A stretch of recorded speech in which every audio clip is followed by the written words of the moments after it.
Former Federal Reserve Vice Chair Rich Clarida just said the quiet part out loud. Persistent inflation above the 2% target may require a deep recession to control core inflation. And the US is on an unsustainable fiscal path. This is April 2026, and the macro conflict smart money has been quietly preparing for is now undeniable.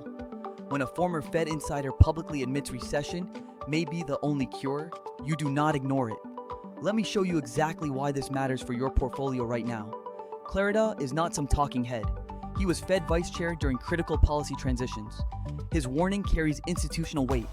Core inflation remains sticky despite aggressive rate hikes over the past 2 years. The Fed has held rates elevated, yet inflation refuses to return to the 2% target sustainably. Why? Because fiscal policy is working directly against monetary policy.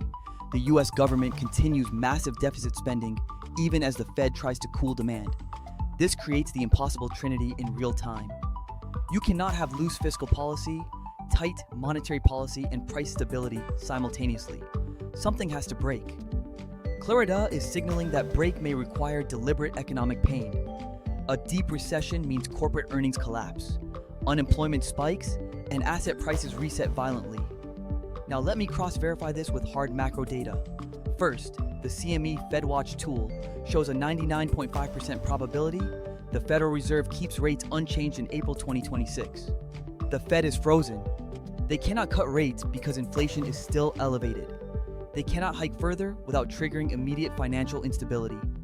This is policy paralysis, and it confirms Clarida's thesis. Second, look at gold price action. Gold slipped over 1% recently as oil surged, fanning inflation fears. Yet gold ETF inflows are jumping massively. Institutional players are hedging for stagflation, the nightmare scenario where inflation persists during recession. When smart money buys gold aggressively, despite short-term price drops, they are preparing for currency debasement and fiscal collapse. Dumb money sees a dip and sells. Smart money sees unsustainable fiscal paths and accumulates hard assets.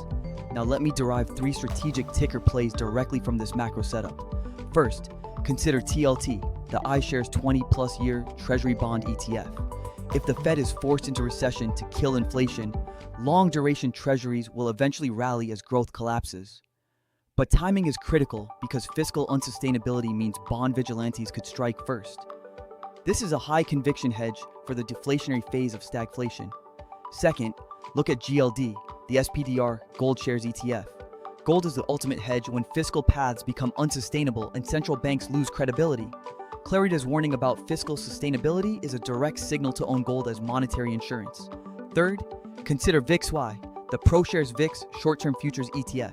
If recession arrives deliberately or accidentally, volatility will explode. Smart money uses volatility spikes to rebalance and capture dislocations. Dumb money panics and sells at the bottom. These 3 tickers are not random picks. They are derived directly from the macro conflict Clarida just exposed. Now let me give you the historical parallel that makes this moment so dangerous. In the early 1980s, Fed Chair Paul Volcker faced the exact same impossible trinity. Inflation was entrenched above 10%, fiscal deficits were exploding, and the Fed had lost all credibility. Volcker made the brutal decision to trigger a deep recession deliberately. He jacked interest rates to 20%, crushed demand, and accepted mass unemployment.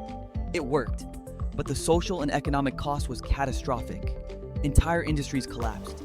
Unemployment hit double digits, and asset prices were destroyed. The difference today? The US fiscal position is far worse than the 1980s. Debt to GDP is at World War II levels. Entitlement spending is structurally locked in, and political will for austerity is zero. Volcker had fiscal space to eventually ease. Today's Fed does not. That is why Clarida's warning is so chilling. If the Fed tries Volcker-style shock therapy now, the fiscal unsustainability could trigger a sovereign debt crisis simultaneously. This is not fear-mongering. This is the logical endpoint of the policy path we are on in April 2026. Smart money is not waiting for official confirmation. They are repositioning into hard assets, volatility hedges, and deflationary safe havens right now. Dumb money will wait for the recession to be officially declared, then panic sell into the bottom. The choice is yours.